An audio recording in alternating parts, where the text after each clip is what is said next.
Ils sont en train de le maltraiter. Ter Stegen ne mérite vraiment pas ça. Avant même d'aborder ce sujet, j'ai déjà à vous informer que Hansi Flick a pété les plombs. Depuis qu'ils ont sorti le vieux Chesney de sa retraite et que ce dernier vient de prendre une masterclass, et bah ça y est, ils ont pris goût. Ils veulent que des vieux maintenant. Ivan Perisic veut rejoindre le FC Barcelone. Ça, à la limite, c'est pas un souci. Il y a beaucoup de personnes qui veulent rejoindre le Barça. Sauf que Hansi Flick est également intéressé par le Croate et ils se sont même entretenus. Donc ils sont vraiment dans leur sérieux. Le frérot, il a 37 ans. 37 balais. D'après eux, c'est pour venir renforcer l'attaque. Renforcer quoi? Est-ce qu'il va renforcer? Il y avait des Marcus Rashford, tout ça là. Vous l'avez pas pris, hein. C'est lui là, vous allez prendre. Après, vous et moi, on sait très bien pourquoi ils sont allés récupérer celui-là et pas Marcus Rashford. Le salaire, étant donné que lui, il est vieux, il va pas demander grand chose. En vrai de vrai, on est là à tous parler, mais si lui, il vient au Barça, il va faire du sale. Maintenant, revenons sur le pauvre Ter Stegen pour qui rien ne va depuis quelques jours. Pour ceux qui vivraient dans une grotte, dites-vous que Juan Garcia est désormais un gardien du FC Barcelone. Et avec cette signature, le Barça est obligé de faire un choix en interne. C'est-à-dire obligation de vendre un gardien présent. Peña, de toute façon, il va se barrer. Maintenant, il faut faire un choix entre Chesney et Ter Stegen. Et vu la saison que Vichy Chesney a sorti, ça serait vraiment débile de le laisser partir. Le choix est finalement tombé sur Ter Stegen, mais ils savent pas trop quoi lui dire. Étant donné que c'est le capitaine et c'est un ancien du club en plus de ça, ils veulent pas lui demander de partir eux-mêmes. Ils veulent que le gars se barre de son plein gré. Sauf que lui, il n'a pas de problème avec ça. Il demande juste au Barça de lui payer les 42 millions restants pour son contrat. Parce que oui, le gars, il a un contrat jusqu'en 2028 avec le FC Barcelone. Donc il faut payer les 3 années restantes là, c'est-à-dire 42 millions d'euros. Et ça, malheureusement, ça passe pas à Barcelone. Après eux, c'est un manque de respect. C'est pas un manque de respect, ils demandent juste son dû. Carrément, d'après le Mediasport, Ter Stegen a refusé de toucher son salaire de la saison prochaine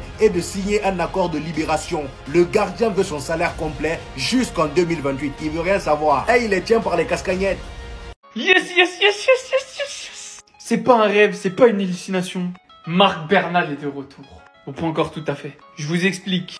Le monsieur vient de poster une story. Et comme vous pouvez le voir, Marc Bernal retourne à l'entraînement 15 jours avant l'équipe dans le but d'être 100% prêt pour le 13 juillet pour pouvoir assister à la pré-saison. Et ça, c'est certifié par toutes les sources. Il prend pas de vacances. Il a tout simplement décidé que l'année prochaine, c'est son année.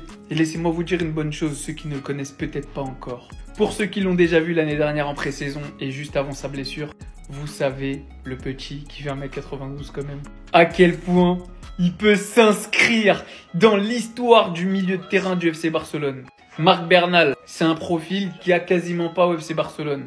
Là où on a l'habitude d'avoir des petits qui savent manier le ballon, on a littéralement une tour de contrôle. Et ce qui pourrait se rapprocher le plus du profil de Sergio Busquets.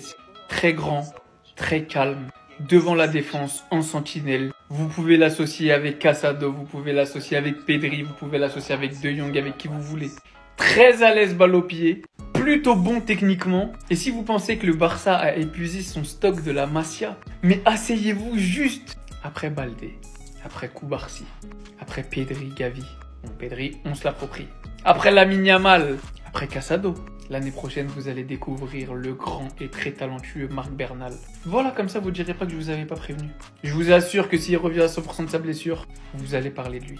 Vous n'allez pas entendre, vous allez parler de lui. C'est une bête. Oh, comment j'ai hâte que la saison reprenne.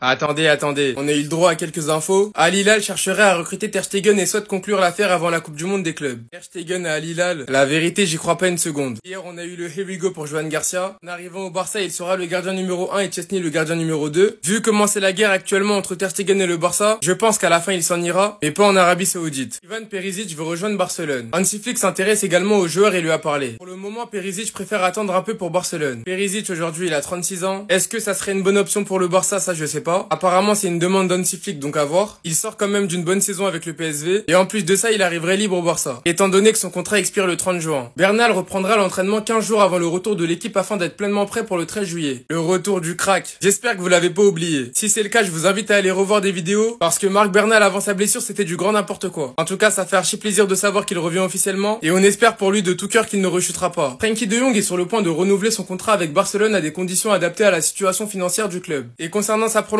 il a déclaré ça: je veux prolonger, le club me veut aussi. On continuera ensemble. Une grosse dédicace aux personnes qui voulaient l'envoyer en Arabie Saoudite. L'Anglais a reçu 1,5 million d'euros du Barça pour devenir agent libre. Les économies réalisées s'élèvent à un peu plus de 20 millions d'euros, réduisant significativement la masse salariale pour la saison 2025-2026 et 2026-2027. Comme je l'ai dit il y a quelques jours, l'Anglais au Barça, fallait que ça se termine. Et sur ce point-là, je le remercie. Ils sont en train de le maltraiter. Ter Stegen ne mérite vraiment pas ça. Avant même d'aborder ce sujet, j'ai tiens à vous informer que Hansi Flick a pété les plombs. Depuis qu'ils ont sorti le vieux Chesney de sa retraite et que ce dernier vient de prendre une masterclass, et bah ça y est, ils ont pris goût. Ils veulent que des vieux maintenant. Ivan Perisic veut rejoindre le FC Barcelone. Ça, à la limite, c'est pas un souci. Il y a beaucoup de personnes qui veulent rejoindre le Barça. Sauf que Hansi Flick est également intéressé par le Croate et ils se sont même entretenus. Donc ils sont vraiment dans leur sérieux. Le frérot, il a 37 ans. 37 balais. D'après eux, c'est pour venir renforcer l'attaque. Renforcer quoi? Est-ce qu'il va renforcer? Il y avait des Marcus Rashford, tout ça là. Vous l'avez pas pris, hein. C'est lui là, vous allez prendre. Après, vous et moi, on sait très bien pourquoi ils sont allés récupérer celui-là et pas Marcus Rashford. Le salaire, étant donné que lui, il est vieux, il va pas demander grand chose. En vrai de vrai, on est là à tous parler, mais si lui, il vient au Barça, il va faire du sale. Maintenant, revenons sur le pauvre Ter Stegen pour qui rien ne va depuis quelques jours. Pour ceux qui vivraient dans une grotte, dites-vous que Juan Garcia est désormais un gardien du FC Barcelone. Et avec cette signature, le Barça est obligé de faire un choix en interne. C'est-à-dire obligation de vendre un gardien présent. Peña, de toute façon, il va se barrer. Maintenant, il faut faire un choix entre Chesney et Ter Stegen. Et vu la saison que Vichy Chesney a sorti, ça serait vraiment débile de le laisser partir.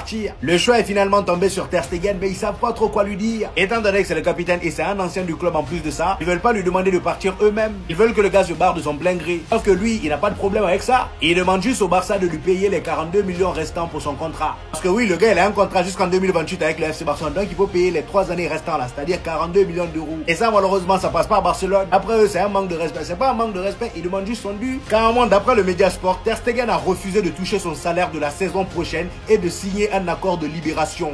Le gardien veut son salaire complet jusqu'en 2028. Il veut rien savoir. Et il les tient par les cascagnettes. Je sais pas si vous avez vu, mais apparemment il y aurait des rumeurs comme quoi Flick voudrait Perisic au Barça. Ça a été relayé par plusieurs sources, car le Barça pourrait le recruter gratuitement. Il a un faible salaire et il est surtout archi polyvalent. Il peut jouer attaquant gauche, latéral droit, attaquant droit. Et ce serait surtout grâce à son expérience. Deco avait déclaré que cet été le Barça pourrait faire 4 signatures. La première, Garcia, c'est officiel. C'est tout ce que le Barça cherche en attaquant gauche et que Luis Diaz est la priorité. Ça a d'ailleurs été confirmé encore une fois par Fabrizio Romano aujourd'hui. Rashford adorerait jouer pour le Barça. Le départ d'Ansu pourrait rapprocher le joueur anglais, même si la priorité du Barça est Luis Diaz. Liverpool lâchera Luis Diaz uniquement s'il y a une bonne offre. Est-ce que le Barça est capable de faire une grosse offre pour Luis Diaz? Ça, j'en sais absolument rien. Il y a 4 autres alternatives, dont Rashford. Reste à voir les autres. On pourrait recruter Grimaldo s'il y a un départ de Gérard Martin. Beaucoup de clubs de première ligue sont intéressés par lui. Du coup, pour finir, Perisic, polyvalent, expérimenté, sort d'une bonne saison au PSV, a sorti des bons matchs face à Arsenal. Une saison, on sait tous que c'est très long, qu'on n'est jamais à l'abri des blessures. Si le Barça recrute un attaquant gauche, Grimaldo en cas de départ de Gérard Martin, une saison avec Perisic gratuitement, personnellement, moi ça me dérangerait pas. Je sais que c'est fou, mais ça me dérangerait pas. Après, si les seuls recrues c'est Garcia et Perisic, là par contre, je pète un câble. Enfin bref, sinon vous les gars, vous en pensez quoi? Rameux sur cette impatience s'ennuie. Dans la commu barcelonaise, j'ai rarement vu autant d'impatience pour un 2007 qui n'a joué que quelques matchs professionnels, les gars, c'est une dinguerie. Et j'ai l'impression qu'on est tous unanimes à son sujet. Sa date de retour a été annoncée, Bernal reprendra l'entraînement 15 jours avant le retour de l'équipe afin d'être pleinement prêt pour le 13 juillet. Franchement les gars, j'ai qu'une hâte, c'est de le retrouver en pré-saison. Car pour le peu de matchs qu'on a vu de lui les gars, on a tous senti, on a tous vu quelque chose. Un joueur imposant, assez agile pour sa taille, il fait plus d'1m90. Enfin bref, un profil différent de ce qu'on a actuellement, qu'on n'a pas vu depuis Busquets. C'est drôle, on dirait qu'on les clone à la Masia, c'est pas possible. Pour la même génération, nous sortir Koubarsi qui peut te rappeler Piqué et Puyol, sortir Yamal qui peut te rappeler Messi, et maintenant Bernal qui pourra te rappeler Busquets, c'est juste une dinguerie. Qu'un joueur comme Bernal soit autant attendu alors qu'on a du Gavi, on a du Pedri, on a du Casado, on a du De Jong et on a du Eric Garcia. Pour seulement quelques matchs professionnels qu'on a vu de lui, les gars, c'est tout simplement fou. Sachant que ça a dû être une période très difficile pour lui de se blesser lors de sa première saison professionnelle après seulement quelques matchs. Et pas une petite blessure, une grosse, les croisés. Il a dû supporter l'équipe à distance, regarder le club de sa vie gagner des trophées. Qu'est-ce que ça a dû le démanger de jouer les gars? Parce qu'on parle de beaucoup de joueurs avec qui il a grandi. En tout cas, il a bossé pour revenir et j'espère qu'il va nous régaler la saison prochaine. Sinon, vous les gars, vous en pensez quoi? Ramenez sur cette impatience s'ennuie. Vous vous rappelez tout de ce qu'avait dit Guti concernant Lamine Yamal. Je n'ai pas aimé que Lamine arrive en conférence de presse avec sa casquette à l'envers. Ce genre de comportement est acceptable en vacances ou dans sa vie privée, mais pas en club ou en équipe nationale. Bah bien évidemment qu'il a répondu avec ce post-là et vous verrez que tout le monde va dramatiser, va faire des caisses comme quoi il est détestable, il est arrogant, il est mal élevé. Il a aussi mis cette photo à la fin. Il se plaignent du mal et exploite le bien. Et cette hypocrisie autour de Lamine Yamal, elle cessera de me faire rire, car encore une fois, comme je le répète, ce n'est pas la première fois qu'on voit ça dans le football. Ne vous plaignez pas de ce que vous avez aimé dans le passé, car ce type de joueur ne joue pas actuellement dans votre club. Vous avez kiffé la bête de phrase? Je cesserai de le défendre et de le répéter les gars, ce n'est qu'un gamin. Putain, il a 17 piges. J'ai un petit frère de 17 ans moi aussi. C'est normal qu'il soit pas mature. Et le fait qu'il soit aussi fort au foot, qu'il soit aussi précoce, ça vous déconnecte et vous pensez qu'il doit être irréprochable. Et ce qui m'énerve le plus, c'est que quand je vois que c'est des Madrilènes qui se plaignent du comportement d'Yamal, cette saison en Coupe du Roi, t'as des joueurs qui ont caillassé un arbitre. T'as des joueurs qui ont pris leur chib et qui l'ont secoué devant les fans. T'as des joueurs qui ont shooté dans la glacière. T'as des joueurs qui se sont insultés entre eux durant les matchs. Comme Bellingham qui lâche un fuck-off à Tchouaméni contre l'Atlético. Et Lamine Yamal voulait faire toute une zumba parce qu'il fait des stories pour pimenter les matchs et qu'il fait des posts pour répondre à ses haters. Enfin bref, sinon vous les gars, vous en pensez quoi? Raoul sur Snap on s'ennuie. Aujourd'hui les gars, je pense que tous les joueurs pro ils se sont passés le message pour totalement délirer sur internet. Entre Mbappé qui est mort de rire sur le montage où il recadre un journaliste en expliquant qu'il n'a pas fait saison blanche. Franchement la vidéo elle est excellente. En la liant avec la commission. Entre un joueur de United qu'on a attrapé en 4K en train de bien s'amuser. Et il y a beaucoup de supporters de United qui sont tombés sur lui en expliquant qu'il sort d'une saison moyenne voire nulle. Et Lamine Yamal qui joue à son passe-temps préféré, c'est-à-dire à répondre à ses haters. Et quand tu vois la réaction d'Mbappé sur ce montage sur lui, je préfère même pas imaginer les réactions qu'il devait avoir sur ce compte Twitter qui a compté je ne sais combien de jours de Mbappé sans qu'il marque son coup franc. Croyez-moi les gars que lorsqu'il a marqué son premier coup franc, il avait qu'une chose en tête. C'était la fermeture du compte Twitter. Et c'est abusé le buzz que le compte Twitter il avait, surtout le jour où Mbappé a mis son coup franc. Moi personnellement au final ce qui me fait marrer quand je vois toute l'énergie que vous avez mis sur le précis et qu'en réalité Lamine s'en BR total et en joue même sur les réseaux, comme il l'a déjà dit dans une interview, les critiques ça le motive, ça le booste. Je sais même pas pourquoi je me casse la tête à faire des vidéos pour le défendre, alors qu'en réalité, plus vous allez le critiquer, plus il sera meilleur. Vous avez attendu je ne sais combien de matchs pour obtenir une mauvaise performance de Lamine Yamal. Bon, en vrai, régalez-vous les gars. Sinon, vous les gars, vous en pensez quoi? Sur c'est important, on s'ennuie. Pedri, qui a l'habitude d'être calme, a été clair. Il a posté une photo de lui, Nico Williams et Lamine Yamal avec en description la date de la finale de la Coupe du Monde. Et c'est là, les gars, que je réalise que la Coupe du Monde, c'est l'été prochain, les gars. Franchement, les gars, en termes de football, la saison prochaine, on va se régaler. Toutes les équipes qui font des top mercato. La deuxième édition de ce format de la Ligue des Champions. Le PSG qui va devoir défendre son titre de LDC. Franchement, moi, je suis hype. J'ai bien l'impression qu'ils se sont fait cette promesse, Nico Williams, Lamine Yamal, pour être en finale de Coupe du Monde la saison prochaine. Mais en vrai, les gars, est-ce qu'on peut blâmer les Espagnols d'être confiants et de se fixer un objectif, la finale? Ils ont tout simplement une génération de zinzin. On sait que leur milieu titulaire, ça pourrait être Rodri s'il vient bien de blessure, Fabien Ruiz et Pedri. En défense, ils ont un Hussein qui part à Madrid et qui pourra gagner de l'expérience au haut niveau en jouant au Real. Koubarsi et Asensio. Et encore une fois, ça dépend que de lui. Si après il préfère mettre le Normand, c'est son problème.